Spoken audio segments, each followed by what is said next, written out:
Music.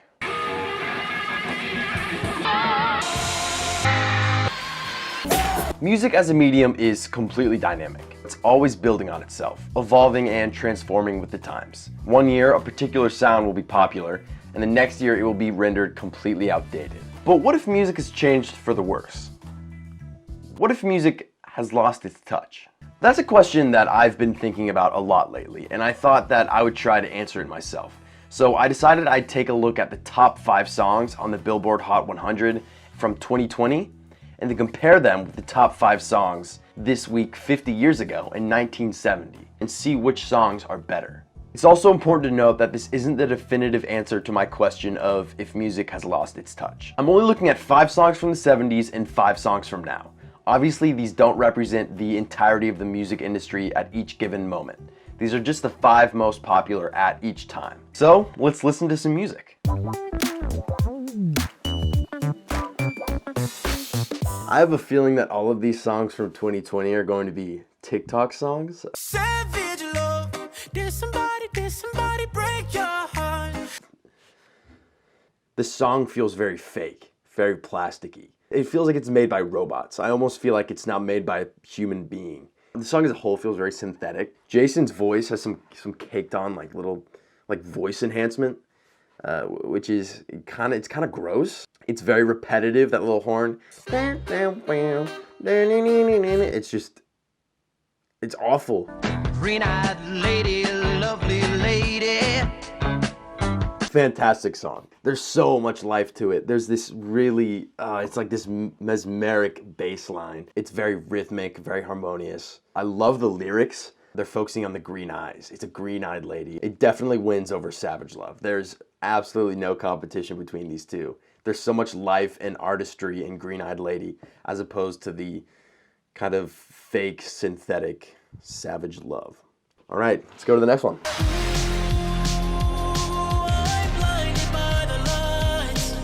It's a good song. There's some really nice, breathy percussion on there. There's these bright 80s synths they're very dreamlike, but I think the percussion really carries it. It makes it very melodic. So I'd say overall, it's really catchy. You know, it really gets in your soul, gets you kind of hyped up. Cracklin, Rosie, make me smile. Girl, if it lasts. Big fan of the song. Neil Diamond has a great voice. The pacing of the song is really nice. There's a nice build-up. Once you get to the hook, once you get to the chorus, it's a bit stronger. I feel like I can relax to it. I feel like I can sing to it. It's got just a ton of heart, I'd say, with the lyrics and just the warmness of the song as a whole. I gotta give the edge to Cracklin' Rosie. It's just got more. It's got more spirit, it's got more heart, and I think I prefer that a bit over Blinding Lights. Sometimes we laugh, sometimes we cry, but I guess you know now. I'm not the biggest Drake fan, but I would say it's not bad. It's kind of an earworm. It's got a catchy beat. There are these faded horns, which are the key instrumental in there, and it's very cozy, kind of, and uplifting. It definitely has a vintage feel to it. I kind of wish it switched it up a little bit through the middle or at the chorus, but it kind of remains the same throughout, which isn't a bad thing because I almost have a soft spot for that kind of instrumental. It's very nice, but overall I'd say it's pretty good.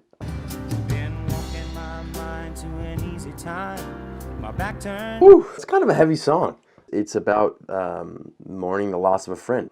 Yeah, super uplifting, right? I don't know if it was super interesting, aside from, the concept.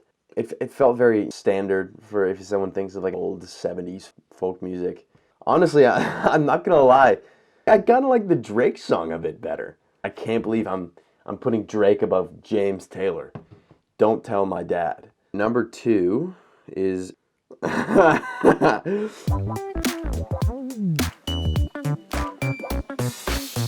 gonna go out on a limb here and say that the 70s might be winning this one. WAP stands for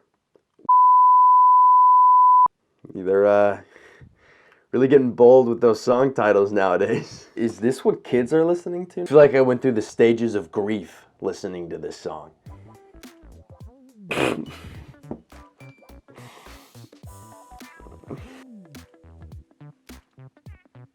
It's the last subject I'd like to hear sung about. Can you imagine being like a 70-year-old in You know, asking your grandkid, hey, will you show me what's popular nowadays and hear this? If that was me, I'd say buy my coffin. Humanity is doomed. The fact that this song exists and people are just accepting it and they're like, okay, yeah, cool. It's kind of awesome. No, but this song is awful. This is a horrible, horrible song.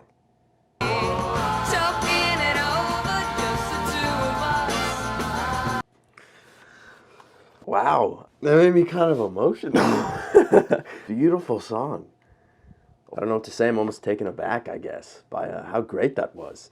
I guess it's one of those songs that you're put into an entire different world.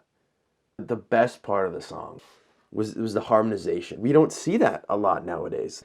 There's no competition here. Absolutely no competition. This song 100% wins out. The heart, the artistry, the soul of this song is unmatched. It's unparalleled. I ain't trying to tell you what to do, but try to play cool. Baby, I ain't playing by your rules. Not really feeling it. The beat isn't great. It's got these, annoying trap snares throughout the whole thing. It's just very monotonous, kind of mind-numbing. There's just nothing beneath the surface. When I listen to some of the other songs, there's a lot more to get out of it. I just get nothing out of it. I feel kind of empty when I listen to it. I'll be there.